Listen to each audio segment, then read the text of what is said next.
So where were we? So we came to the conclusion last time that when the Gemara says that the world to come is created with the letter Yud, it's actually talking about the world to come, meaning the world of souls. It's not talking about the world to come that's of the resurrection. And this world, the world that we know about, is created with the letter Hey. And this he hasn't explained it, what it means that it's created with the letter Hey and the letter Yud. He's just saying in general terms. And when we say that the world to come is created with the letter Yud, we mean that whenever a person is learning Torah, he is tasting from the world to come, because there are different levels of understanding. So anything that has to do with levels, that is gradated in some way, that's a taste of the world to come. And again, we mean the world to come that is only spiritual. The spirit, by its very definition, is always in levels. There's always levels of spirituality. So for that reason, we have something like that we say that there are certain things that are holier than other things. Or that we say that in certain places you can't bring the Torah in. Like in a place, like in a bathroom, you can't bring the Torah in. Because the levels don't fit. The Torah is too holy for a place like that. And it's related to that question. But first of all, to understand why it's usher, because I can bring the Torah in here, even though this is not the base of Mikdash, because it's not too low a level. On the other hand, if I would try to bring it into the bathroom, so the bathroom is too low a level, and the Torah doesn't fit. On the other hand, to put me in there is okay. I can go to a bathroom. I don't have a problem. There's no problem with that. Well, not in the safest place if you're living in like a maritime. Okay. Meaning it's also... Okay. So there were all kinds of problems there, but I can go in there. And the idea is that as long as I'm not thinking, meaning I'm not containing Torah at the moment consciously, of course I have Torah in some sense, but it's not conscious in my mind, so then there's no issue. So this means that spirituality goes by levels, and then you can understand what it means that somebody becomes holier and holier. So that somebody who's more sanctified than somebody else. Or, for instance, that I can consecrate a animal and make it into a korban, making it into something that has kedusha, has holiness. Because again, there are levels here. Okay. On the other hand, when you're talking about the body, and this, we said, is the great equalizer, everything is equal. Everything is the same. Okay. When you're talking about spirituality, there are levels. When you're talking about the body, then everything is equal. Okay. Now, the next step that he wants to get into is, when you're talking about spirituality, the thing that's most spiritual in us is our life force, or call it our soul, or call it the field of whatever it is that gives us life. Okay, so now let's read what he says. Where are we? So on page 2, at the bottom,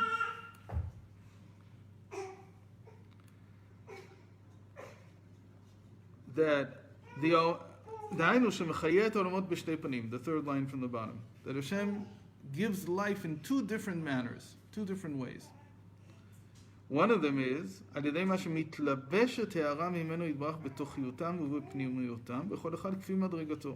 so there is life force that depends on the person's level, meaning this is spiritual life force that enlivens the spirit, each one based on his level. Meaning that a person who is holier, in the sense of can appreciate the higher levels of this life force, he lives a different type of life internally, on the inside. We call it that he's pnimi. He has a different type of life than a person who cannot appreciate these things. Okay? Asher yuchal set velo yitbatel mimtziuto. Each person according to what he can sustain. Because not everybody can sustain the same amount of this type of life force. Meaning, if I try to act more holy than what I can, then it might lead me to, or very quickly will lead me to fall from the level that I could have attained. because I'm not built for it. I simply can't. What would be, we'll see in a moment, all kinds of analogies that it will give for this in the person's life. But the analogy in general will go according to digestion. We'll see how that works. Okay? But that will be his examples. And this is what the Zohar calls memale kol almim, that Hashem fills all worlds. And by filling, he wants to stress the idea that it is based each person on his level. There's a very important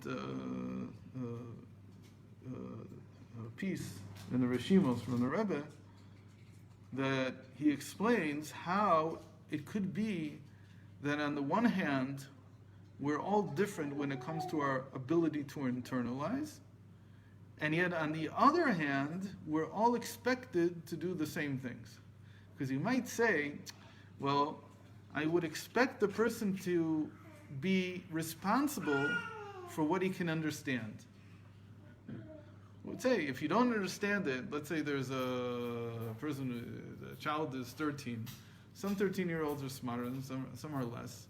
And yet when they turn 13, everybody is responsible for the same mitzvos. They have to do the same things. And then you keep going further in life, and obviously sometimes the gaps get even bigger between people. And yet we expect everybody to do the same thing. So how can that be? Not only that, but we expect our actions to be similar or equal to those of the patriarchs, of Avraham, Yitzchak, and Yaakov. That's what the sages say, that every person has to say, when will my actions attain the level of my forefathers, Avraham, Yitzchak, and Yaakov? Remember, we learned this in Torah Nefesh, remember it? Yeah. Pascal's law. Yeah, with the So the Rebbe brought an incredible physical analogy from physics, from basically from physics of liquids. And there's something called Pascal's law, which says that the amount of pressure exerted on a vessel, if there's a liquid inside, depends only on the height of the column of liquid in it. And it doesn't matter how wide the vessel is or how much water is actually there. It could be, a millimeter tall at this height, and it could be a meter wide at this height. And on the bottom, they'll exert exactly the same amount of pressure. So he says the world of action is the lowest world. So the impact, the amount of pressure that you're exerting on the world is equal regardless of how big your vessel is. So he says when we're talking about filling the person up, meaning being pnimi, being somebody who feels this light that fills all worlds, it could be that for me to fill up, I only need a tiny bit because I'm like a little pipette. And I'm very, very thin. And with just a little bit, I'm full all the way up. What's the minimum? It says the minimum is Perek Echad Shacharit, Perek Echad Arvit. The person reads Shema in the morning, reads Shema in the evening, and that's it. They're full, completely to the top, full to the rim. If you remember, there was a coffee called Brim. That was their commercial. Full to the rim with Brim. So you're full all the way up just by saying Shema twice a day. There's another person who to fill up, his vessels are very, very big. And for him to be able to fill himself up, every day he has to learn 7, 8, 9, 10 hours.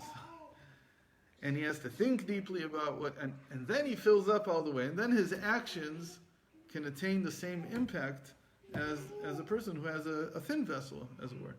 So even though, you have to get used to this, and Chassidus is always an aspect and the opposite aspect of the aspect. So even, and we'll see this in a moment, he calls this klal uprat, that there's always the general rule, and then there's the particulars in that rule. So when you look at this idea of filling up and being able to attain a certain spiritual level, so it's not that simple. It's not just filling up, because you have to say what kind of vessel you have.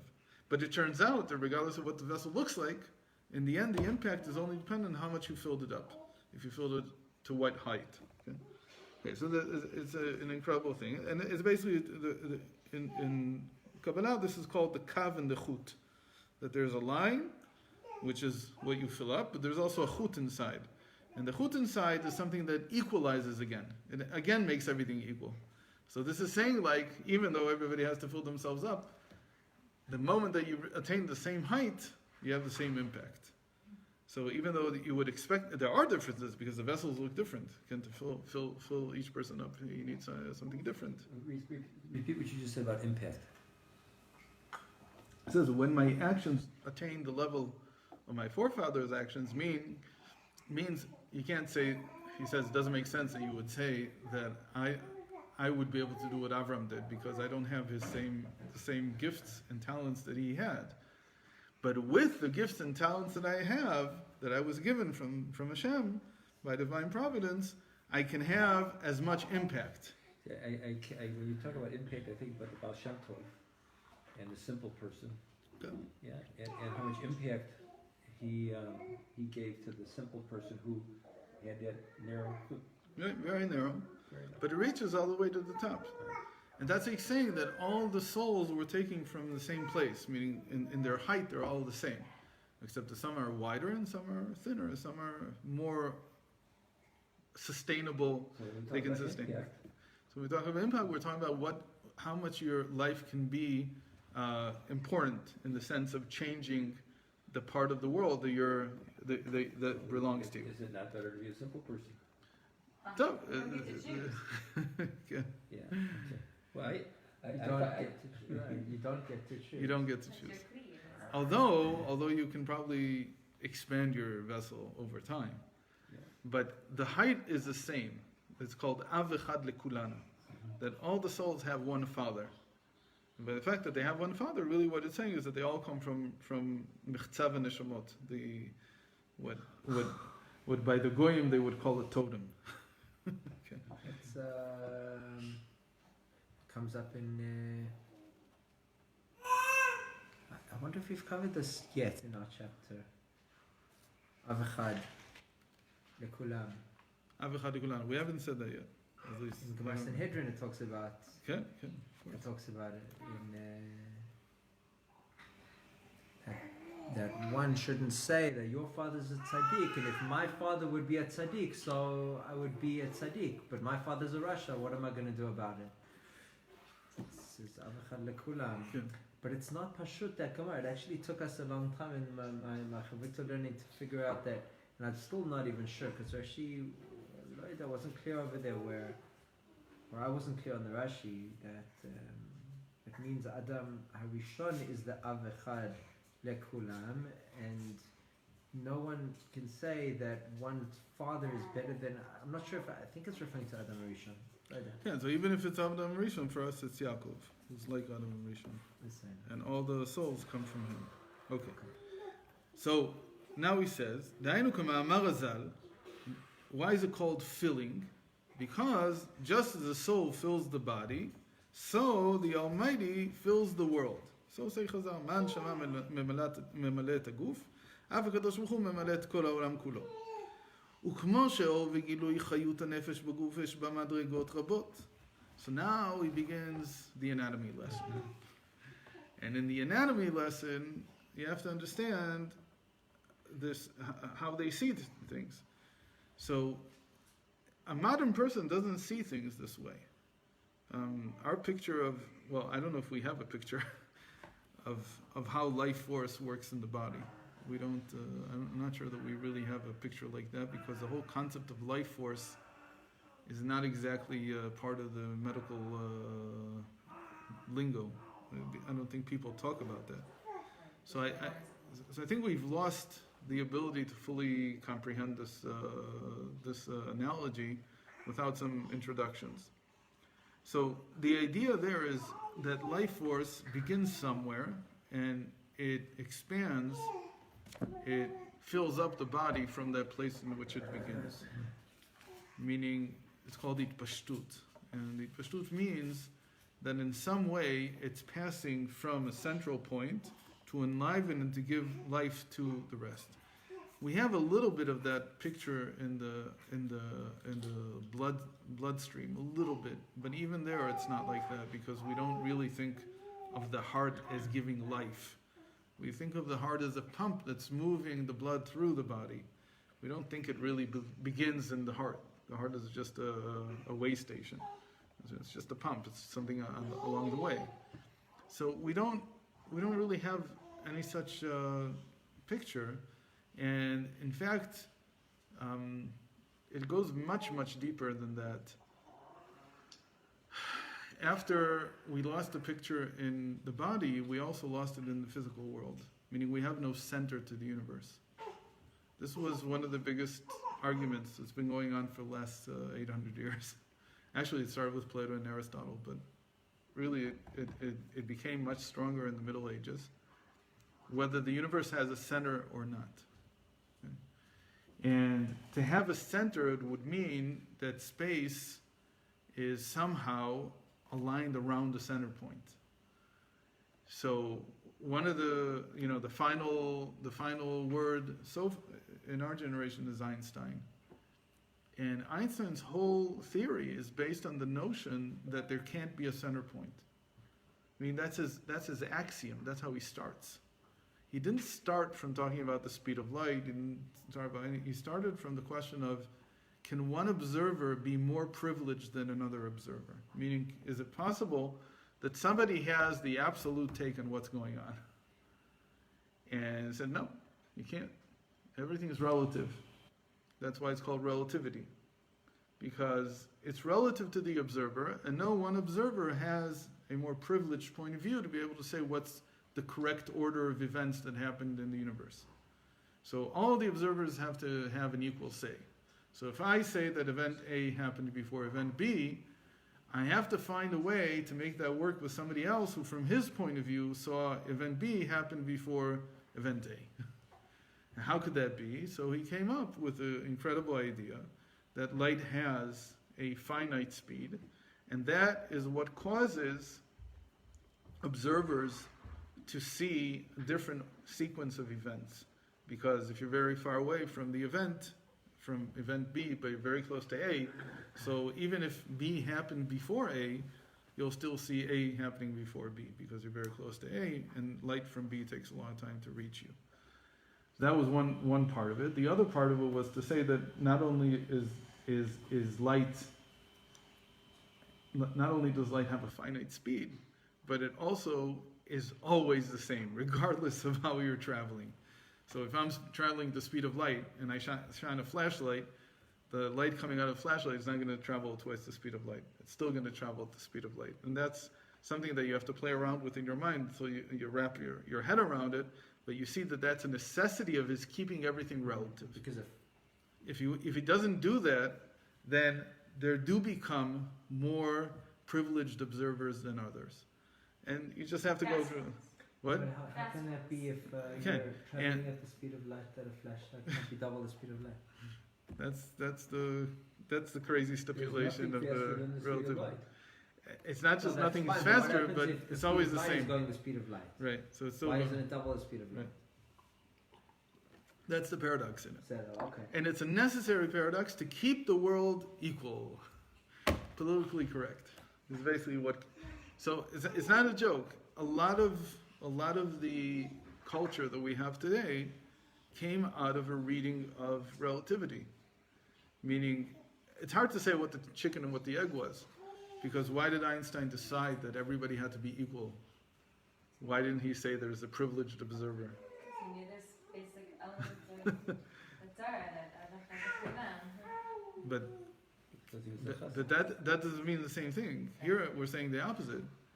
That the Torah point of view, in the Memale at least, is, I mean, again, there's both points. He's talking about the Soviv, actually. In the Memale, in the light that fills all worlds, there is a privileged observer. Or, to put it another way, the life force begins somewhere. Where does it begin? It begins in one absolute point, and then it spreads from there. It expands from there. And that means there's a center point to my existence. Yeah. So what is my center point? So my center point, he says here,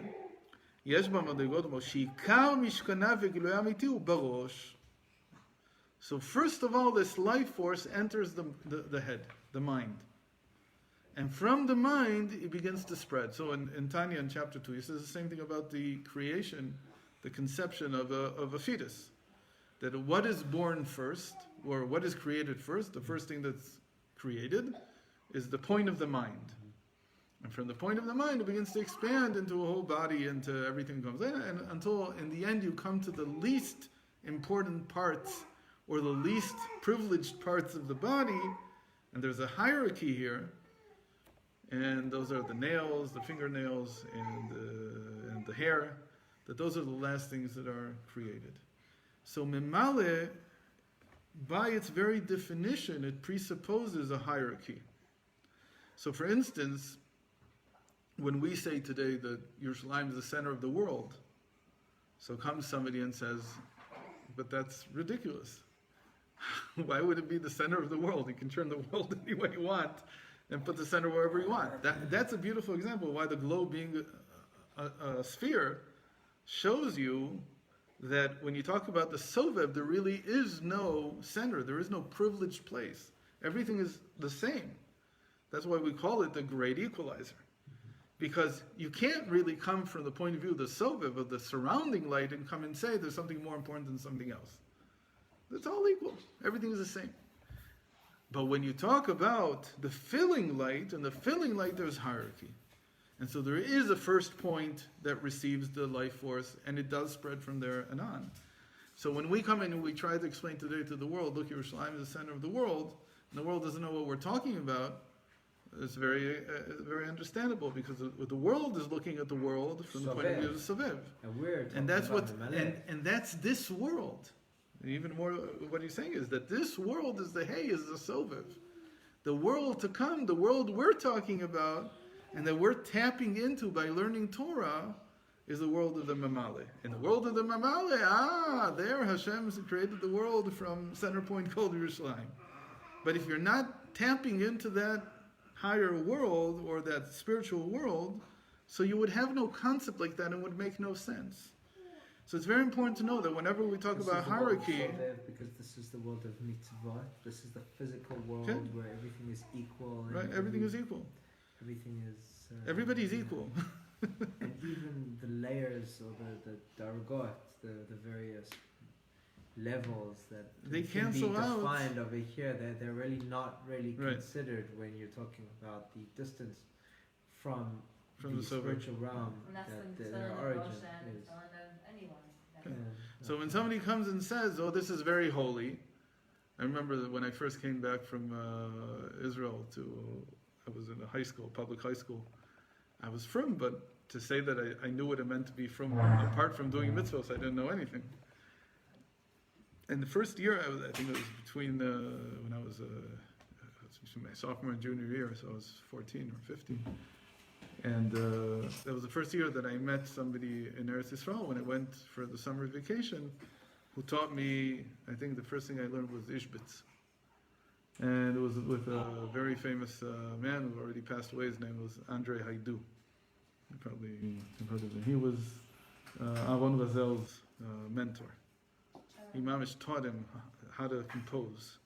He's a very special man. He was Hungarian, and he stories, right? Yeah. He told them he was becoming religious. He's like, what are you talking about? He was the first person that I learned Chassidus with. And I remember I remember it was Me'ashilach, it was Ishbitz, but I don't remember what it was when we learned. I imagine it was one of the parshas in the summer. But I do remember that even though I don't think I understood what he said, but it sounded very, very different than all the Torah that I had learned until then. And the fact that he connected it with music was something also completely out of my reference. Like I didn't connect Yiddishkeit with anything spiritual. For me, Yiddishkeit was you go to shul, you daven. It's very hard for me to remember this, but I have to keep remind myself that there's a lot of people who might have that conception still. Which, by the way, is not so bad, because the main point of the world is to do mitzvahs. And I came back to the next year, and I met my favorite teacher, who also passed away already. Everybody's. And I told him what an incredible experience I had with such incredible people. And I kept using this word incredible or awesome, whatever the word was back then in the 80s. And he looked at me with his very critical, usual look and said, "You keep using these words, what do you mean? Incredible, awesome. Maybe I even threw in holy. I don't know what I did. So, obviously, you couldn't connect to it because he's not. It's a privileged point of view. It's something that it's like explaining why is it that I enjoy math and I don't enjoy poetry. Let's say, how can you explain that to somebody else? It almost makes no sense. For me, this is what gives me life. And it's up there in my hierarchy. And the lower down I go, the less life it gives me. So we have to remember that this is also very individual. And it's also very closed to other people, meaning that if you're not tapping into this world, you won't even know what we're talking about. So we have all these books here. So that somehow we have the same reference on what this higher world, this world of spirituality, the world to come. And here we mean the spiritual world, what it's talking about. In the past, this all used to be oral, meaning that you tapped into it by connecting to your people. But today you can learn by yourself. But in the end, you're tapping into something that's not in the normal experience of regular people. So we have to make a tremendous effort to explain it. So really you can't explain it. Really the only way to experience Shabbos, in the end, is to keep Shabbos. If you don't experience it yourself, how can I explain to you what holiness is? It doesn't mean anything. Because there's nothing to measure. There's nothing to objectively observe. It's just nothing there. It's all an inner experience. That's the reminder. Okay. And in ourselves, it's not so hard to be convinced of this way of looking at things. Because where do we feel, we talked about this last time, where do we feel that we are? Like when I point at myself, where am I? So either I point here, or if I'm not pointing and I'm thinking, where am I really looking at the world from? It is somewhere behind my eyes. So I do connect the point from which I begin, my center point, somehow to my mind. And from there, it all travels out. It all spreads out to the rest of my body. So we talked about last week that from this you get a very essentialist anatomy, which says that the mind is projecting a picture of the entire body. Meaning the fact that I'm feeling pain in my arm right now is not because there's pain in my arm, it's because my mind is projecting pain to that place. It's telling me that's where you're feeling the pain. So the mind is a small map, and the body is the terrain that it's talking about, this map. And that's exactly what you get. You get in the Torah, that the Torah is like a blueprint of the entire world. What are we saying? Same thing. That I have here the mind, and it's really a map for the entire terrain of the entire world. So that's all memale. This is all what we call memale. So there's many, many levels of the hierarchy in this memale. And then from the mind it goes to the heart. So the internal organs, and then the limbs, the hands and feet. Until the little bit of life force that's left over reaches the hair and the nails.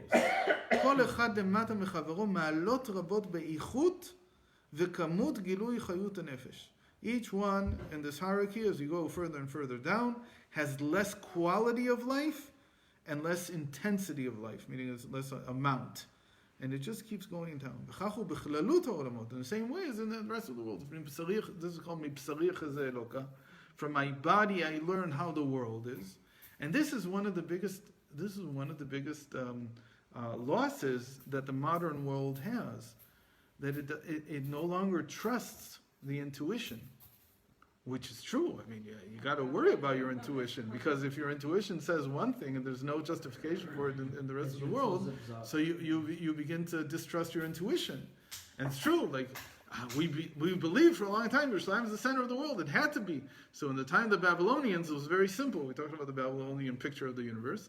So you've got this flat Earth and a dome above it. And well, the earth is not exactly flat. Rather, it's a little mountainous. And the top place. That's why it says in the Torah every time, "Kulan Akol ma'alin le'eretz Yisrael. Everybody goes up to, you make aliyah to Eretz Yisrael, is because you have this picture of the world that is mimicking the picture of the self in the memale, in the inner light. But now you come and you start exploring the world, and you say, wait a minute, what do you mean when you say that Eretz Yisrael is higher, the land of Israel is higher than all the other lands? You mean based on sea level? What are you talking about? On the contrary, it's not even that high. There's places much, much higher. They were stupid. They didn't know that there were higher mountains in the world. So what did they think? That, Ararat's not so far away from here. It's about, 3 days walk, 4 days walk, and you get to the foothills in Syria. They didn't see that this was much, much higher than all the mountains here. So what did they think? That those mountains were here, and somehow Yerushalayim was even higher? No, they're not talking about that. They're talking about the inner light. They're talking about holiness. When they say it's higher, they mean it's higher in holiness. At the time, people thought that the earth was flat and that it had a little bit of an incline, and you could explain to them, oh, you know what I mean when I say that Yerushalayim is higher. It really is physically higher. So, okay, if that's the picture of the world that the scientists say today, said one of the Rebbeim 700 years before they started counting the civil calendar, so fine, so we'll use that mashal. It's a mashal, that's all it is. What is it a mashal for? It's a mashal for something spiritual. I'm trying to give to the people of my generation what they can understand in their own terms, because I want them to understand that. In the end, what do I want the person to have a feeling that Yerushalayim is higher? You learn deeper and you understand more, you understand. I'm not talking about physically higher, I'm talking about spiritually higher. And the spiritual doesn't necessarily have a translation into the physical, because these are two different ways in which Hashem enlivens the world, and you have to keep them straight. You have to go out of the pshat. What? When we say that meanings can never be. It's only in the Chumash. Of the pshat. Only in the Chumash. But Chazal said halacha meila. But because in the end, the kol ma'alin Eretz Yisrael, you can't say to somebody, I don't. Go down. No, you can't say to somebody, you don't have power to bring me to Eretz Yisrael. A husband says to his wife, you don't have it, because we proved that Eretz Yisrael is not higher than all the other lands. No, because we didn't mean that in the first place. Right. So that wasn't the pshat in the first place. Yeah. So in the halacha stays the same, even though the tam that you knew is already passé. It doesn't work anymore. Okay? The same thing they had in the Middle Ages. A lot of, when you read Chassidus, they use the analogy of digestion. And by digestion, the picture was that digestion is like cooking. We don't think of digestion as cooking. We think of it as a chemical process. We think of it as a breakdown of chemicals, and then certain chemicals get absorbed, and they're equally distributed everywhere. Their picture of digestion was that the stomach is like some kind of a pot on a fire, and when you put stuff into it, it cooks, and then the food is distributed based on who gets the best piece. That was a picture of digestion. By the way, this is so out of the understanding of today's, like the way that we understand digestion today, that it's only been in the last 20, 30 years that this has been seriously studied to begin to understand the science that went into it. There was a whole science based on digestion, which looked like cooking. And the last 30 years has been an onslaught of publications, about 3-4 books. But it's not understood even today fully, this metaphor that they had. They pictured that, and they use this picture all the time of digestion as a way of explaining to you why the brain is so much more important than the legs, for instance. Because the legs or the liver, they receive the leftovers. Like a dog that you would feed the leftovers to. And the brain and the heart, they have to receive the best part of it. And there's so much of this whole picture in Chassidus. It's incredible. So I would just go through it. I don't think there's a mimer that I wouldn't find some remnant of this analogy of looking at things in order to explain the Memale. So what would we use today to explain the Memale? How would we explain? So obviously you can always go back to the good old political hierarchy and say, well, there's the king and so on, but that doesn't work for us anymore either, because we don't have a king and we don't think that somebody has to get first dibs on anything, and everything is very, very equalized.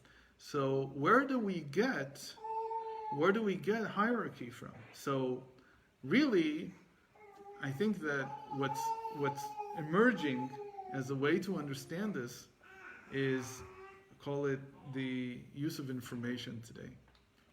That we can all imagine that there's some guy at Facebook or at Google or wherever it is who's got the strongest system in the world, and he types in a name, and right away he's got bookloads of stuff on any name that he'll put in there. So I think that for us, the hierarchy works by information, by looking at it from that point of view. That there are people who are now privileged to know what everybody else can't know. And so that would be already like beginning to understand. So is it life force that's going through them? In a certain sense, yes, because if we understand that information is driving our culture now, all our society, so in a certain sense, if you control that information, you can control what's happening in the world. So that's like the NSA and other things that we think that they hold, all the power in the world, all the life force in the world, because, there's all these movies that are made about, some guy going, what do you call it when they rebel? Like somebody going off the Derech at the NSA and making life miserable for somebody. You can just kill them, Amish kill them, Amish destroy their life. So that would be like the body deciding, I'm not going to give this finger any more life force. We can't imagine that in terms of the body, but we can begin to imagine that in terms of information. So, I think that for the modern person, that would have to be the analogy. Okay.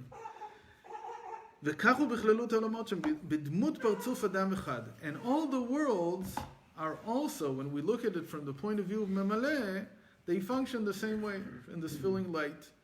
That there is some center point from which everything is given life. Ve'or Hashem Yitbarach, and the light of the infinite, the light of Hashem, of God, me'ir mitlabesh betochiutam le'achayotam. And it invests itself in the garments of each person, meaning in the vessels that each person has, in order to give life. וכל הקרוב קרוב אל אורו יתברך מקבל ריבוי הערה. That's what's called being close to the source. The closer you are to the source, the more life force you have. So here it would be like the closer you are to Jeff Bezos, or the closer you are to the Google twins, or to this person, or to that person, the more life force you are receiving. You can do more in the world. So the brain does more because it's where the light begins to shine. And there's more revelation there. Meaning somehow they know stuff that we don't know. In the same way that the mind knows things that the hand doesn't know.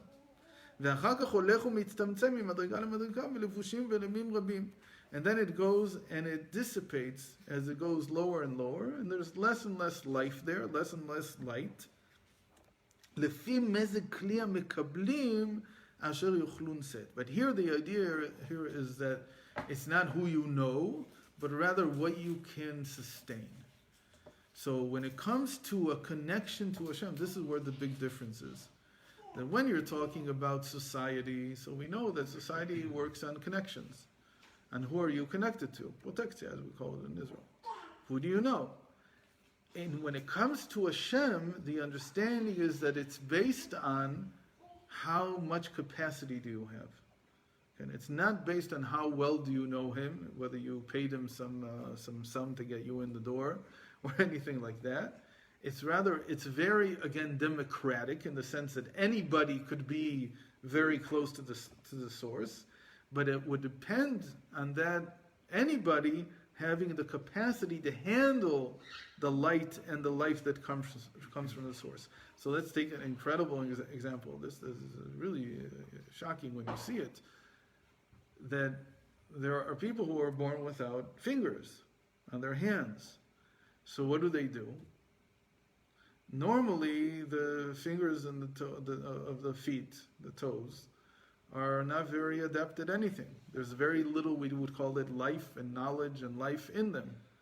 But a person who doesn't have fingers, and they have to get along in the world, so they develop the ability to do most everything that we can do with fingers, they learn how to do it with their toes. And they can sew, they can do anything that we can do. Play an instrument and so on. And it's amazing. What does it mean? It means... There was one at Berkeley.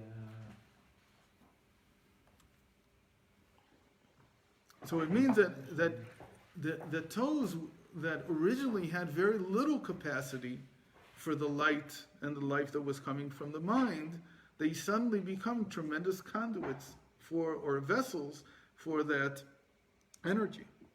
And so they can change their status. And basically that's what we do with everything, except what? They're not going to turn into an eye. The toe cannot become an eye. You can't see with your toes. Or at least you can't physically see light in the same way that the eye can. But if your eyes are not working, so your fingers become adept at seeing in the ways that fingers see.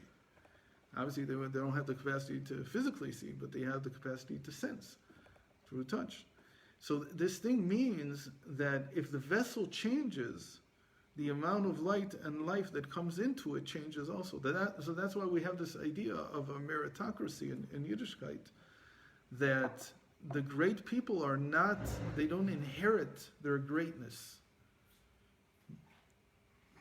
The great person is somebody who toiled on it himself. And just because my father was a Rebbe doesn't mean that I can be a Rebbe. Just because my father was a genius doesn't mean that I'm a genius. I have to work on it myself, but I can develop my vessel and make it wide enough so that life force that fills the world and from whom it emanates to all the other people passes through me. Basically, that's how we understand the Rebbe. The Rebbe's father wasn't a Rebbe. So what happened? He was an important scholar, he was an important Rav, but he wasn't a Rebbe. So what happened? The Rebbe worked. And he worked to the point where he became a different person than when he was born. And he worked in such a way that suddenly it was revealed. It has to be revealed somewhere. There has to be a center point somewhere.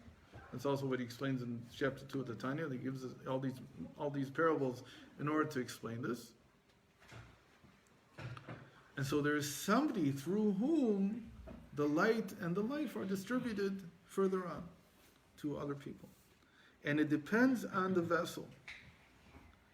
ובאורך משך הערה זו הם כל העולמות דאביה כידוע דאביה מקנם בעתיד. Now it's going to be a little bit of Kabbalah, but what he wants to say now is that this all goes through all the worlds. Just as in the body it starts in the mind and progresses down, so in the language of the Kabbalists, it starts from Abba, Atzilus, and then it goes into Ima, into Bria, into creation, then Tiferet Gufa, which is Yitzira, וריבוי מדרגות הנ"ל באופן מעלת העולמות הרוחניים זה על גבי זה גבוה מעל גבוה שומר, כנ"ל. And so there's many levels, hierarchies like this. Okay. As we learned, כנ"ל בעניין גן עדן, הם הכל מפאת הערה זו דממלא כל מיני. Just as we learned before, we didn't get into it because I said back then I wanted to skip and do quickly, but just as in Gan Eden there are many levels of understanding, so in the worlds there are many worlds one under another, and what we mean by worlds is how much capacity there is in that world to appreciate, to contain the light of Hashem. The lowest spiritual world, what we call the Olam Haba, is what we call the lower Gan Eden. And the lower Gan Eden, at least in the Chabad, we said it's where you wait for the Rebbe outside. It's Gan Eden Tachton. It sits there, that's where it's sitting. וכל מה שלמעלה מעלה מתקרב אל השורש, ויהיה בו גילוי הארת אלוקות בלי צמצומים ומסכים רבים כל כך. Now we added something new. And he says that the higher up in the hierarchy you go, the less, we said that there's more light. So how is there more? What's the idea? That there's less of a contraction of the light, meaning there's less of a concealment of the light. But now the most important, this is the big chidush, yeh ta'anug beyeter set veyeter roz. He didn't say this word until now, but basically, how do you measure holiness? How do you measure this light? How do you measure this life force? Life force equals pleasure. This is an amazing thing. That you can't, this is the basic idea, that when you talk about food, for instance, so you say the choice goes to the highest person in the hierarchy. So what do you mean by the choice? How do you know that it's the choice piece? How do you know it's the best piece of meat? Because I taste it. It tastes different than the worst piece of meat. But it's relative also. How's it relative? Because what your choice to you might not be choice to me. Can, but it might be that it can. As you get more and more sophisticated, you begin to understand more and more gradations within the choice. Okay. But in general, most people will agree that pleasure. Pleasure is the determining. Again, we said this whole thing is very personal, but even as much as it's personal, there's still some agreement about what is pleasurable, what is more. And so if we talk about the physical world, it's easier to agree. The moment we get into kind of what's more pleasurable, sitting and learning, or somebody says it's more pleasurable to sit in front of a TV and watch or watch a game. So there you can get into all kinds of disagreements. Yeah. But if you're talking about watching a football game with players that who knows where they Prima Liga, or you're talking about an Israeli league game, so it's clear what everybody wants. I mean, the people that, in the end, like they say, if you want to understand who's a good plumber, you don't ask somebody you ask a competition. Who's the best plumber? They know. The people understanding these things, they know about this. So if you talk about what is the greatest pleasure there is intellectually, so you have to ask intellectuals. So if the greatest intellectuals, even those who are not from, say, in the end, Techap Ktos is the greatest intellectual, Ktos HaChoshen, like one of the tough commentators on the Choshen Mishpat. So Techap, one of his comments, is the greatest intellectual pleasure in the world, so you can trust them, that they know what they're talking about. That to read about other stuff is informative, and it's so on, and it's interesting. But to really chap something that complex, to understand his arguments, say the Tzos doesn't matter, whoever you take, so you can trust him. So that's the highest level of the pleasure, and there's the least concealment of the light. So there's the most life force. That person is the most alive. That's the understanding. So in the end, the intellectual is higher because we said that certainly the brain receives the best choice of the food, more than the heart and certainly more than the limbs and so on. So if the brain is the highest, we have to ask one in the brain is the highest. So inside the brain, it's certainly the brain can see, it can do this, it can feel, it can all kinds of pleasures. But the highest form of the pleasure in the end is the learning. So from this you come to a hierarchy that in the end places the learning of Torah and learning specifically of Nigla at the highest level. Somebody said to me, so let's say there's somebody that I'm going to go visit, the kever of Tzfat Emet, or the Admor Zaken, Arizal. A person unfamiliar with Torah in general and the various masters specifically derives pleasure from looking at the Wikipedia pages and learning about them. About the what? About the who's the Admor Zaken. Oh, I want to connect to the Admor Zaken, so I'll go and look at the Wikipedia page. However, by the biographical details of somebody, the light is more concealed.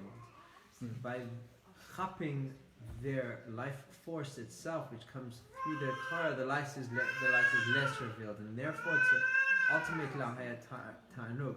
I don't know what to respond to the person to say it is objectively better to somehow try to connect to their Torah versus to connect to their biographical details, however wonderful they might be, and how and interesting. great thing. And yeah, because the life force is not so much over there, but well. When you would ask the Valatanya, what's important about you, where you were born, how much you eat every day, where you went to school, or what you're thinking now. So there's no question. There's no question where I derive my pleasure from. I don't derive my pleasure from my biography. I derive my pleasure at this moment from what I'm thinking about, from what my intellect is entertaining in my mind. And this is all we said last time. This is all the connection. Again, this is life force. So it's coming out of Hashem. So to appreciate Hashem when it comes to the memale, you can only do this through the choice of the mind, and within the mind, the choice pleasure of understanding the highest levels of Torah. And otherwise, you're further away from the source. You're further away from Hashem, because we are talking about a hierarchy here. And somebody is looking at it from the outside, says, "Why are you any better than me?" You're right. From the point of view of our body, we're all the same. There's no difference. Eretz Yisrael is the same height as everywhere else. Maybe it's even lower. I have a weaker body than you, and your body is much stronger. It's more beautiful, and so on and so forth. But when it comes to my understanding, it's something else. And I don't know I'm privileged to it. I can't share it exactly with you until I teach it to you. And it's incredible that when you begin to try to teach it, so you see the people falling off like flies. They can't keep up. So what's going on? Because you're too coarse to contain the light. Your vessel is not wide enough. It's not clean enough. It's not ready for it. And so this light just can't even enter you. So you've never enjoyed life. Of course you've enjoyed the good steak and you've enjoyed all these things, but you've never enjoyed the choice of life. And the choice part of life is what goes on in the mind, because again, this was the mashal, this analogy, this parable of how digestion works. That the choice part of the food has to go up to the mind, to sustain the mind. And now today somebody would say, I don't care what my mind understands or doesn't understand. I care how I dance. Say though, it's not so simple, because maybe what you mean is that you are thinking in a way that relates the mind to expressing itself through dance, and that's where you're seeing it. So maybe you do have a lot of light in there. And yet still we'd say that the ktos is better than dancing. Why? Because there's also hierarchy in the types of intelligence. And the highest form of intelligence is still the linguistic. It's still it's even higher than mathematics. Because it's more abstract? Because when we order it based on the sfirot, so we see that chesed, like Avraham, is linguistic. What did Avram write? He didn't write a mathematical treatise. What did he write? He wrote Sefer Yetzirah. What is Sefer Yetzirah about? It's about language. It's all about language. So it's the first grammar book, we call it. So in merit of that, so we have an understanding that even though there are many intelligences in the mind, and each one of them there's a hierarchy. There's the guy who choreographs dance. So he's developing the language of movement. It's the linguistic movement. That's the highest form of it. When you talk about mathematics, there's the language of mathematics. Who's creating the language of mathematics? Number theorists, usually. So they're creating the language. And when you're talking about Torah, so there's somebody who's creating the language of Torah. Who is creating the language of Torah? So the Chabad Rebbe's created language. The Arizal created language. The Zohar created language. The Talmud created language. In any area that you look, in the end, the top of the hierarchy will always be the linguistic. Because that's how the mind thinks. Because we're talking about a hierarchy here. Who's to say what's more important? I'm not talking about the surrounding light. Surrounding light, everything's equal. Everything's just as important. Nobody's more important than anybody else. Okay.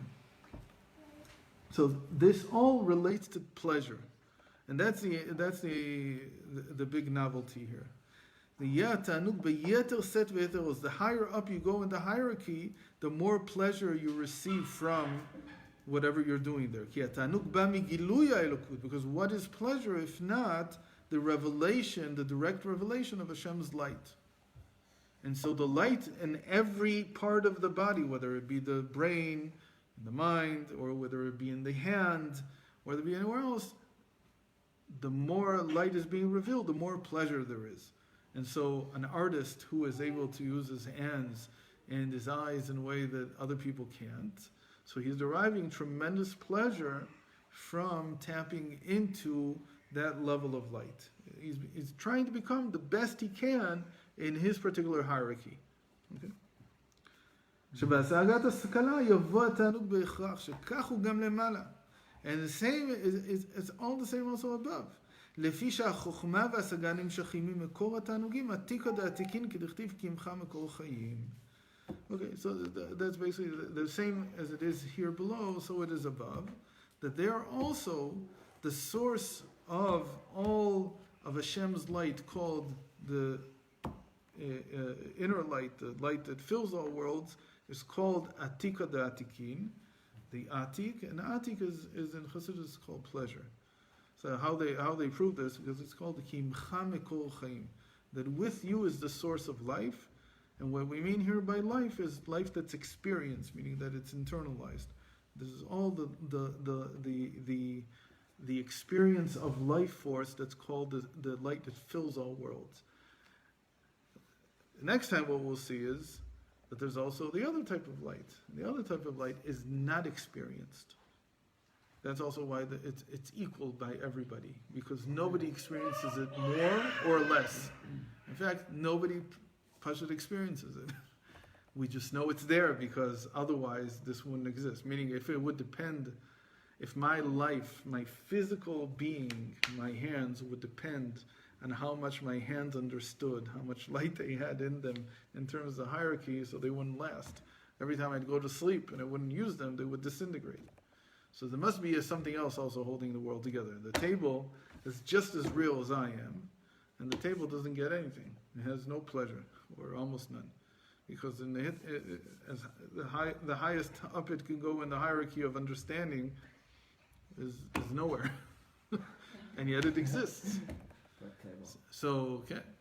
But in me, when I'm talking about my pleasure, my call it satisfaction from life, my being close to Hashem, which means basically, again, this is it's a very spiritual concept. It's Hashem is something spiritual. So when you talk about Hashem being something spiritual, it's no different if you're talking to somebody who's a Jew or not a Jew. Everybody has some concept of what it means to be spiritual, what it means to be higher up in the hierarchy. Except that we say in the end, all the hierarchies are very nice, but it's like a dancer versus a thinker. And so if you have other hierarchies of people doing other spiritual things, very nice, but compared to Yiddishkeit, it's like it's something completely. They don't understand yet why. It's almost they can't understand how you could get such a high level of pleasure. They don't realize it exists. Again, because it's very personal, it's very privileged. And you have to engage in it at least a little bit in order to begin to understand where it is.